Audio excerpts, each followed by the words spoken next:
Hi guys, আমি সুতপা নিয়ে আসলাম একটা নতুন রেসিপি নিয়ে।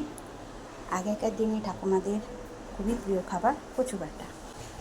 দেখুন, এই যে কচু, এটাকে গরম জলে একটু ধুয়ে তারপরে এটাকে কুড়িয়ে নেওয়া হয়েছে। তারপরে এটাকে মিক্সি গ্রাইন্ডারে কচুটাকে দিতে হবে।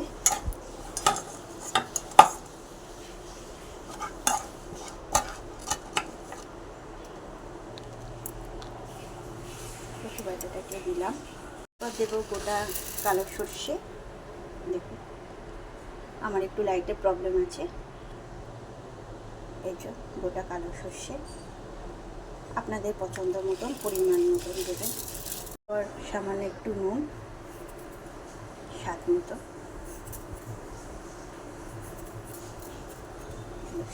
নুন। তারপরে আপনারা যেরকম ঝাল খেতে চান সেরকম ঝাল অনুযায়ী কাঁচা লঙ্কা, সামান্য মিষ্টি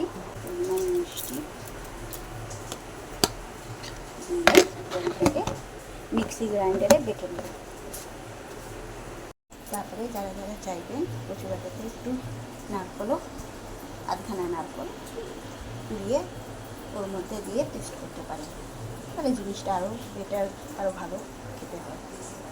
তো গাইস, এবারে নারকেল বাটা দিয়ে লাস্ট বাটা আমাদের কচু বাটা।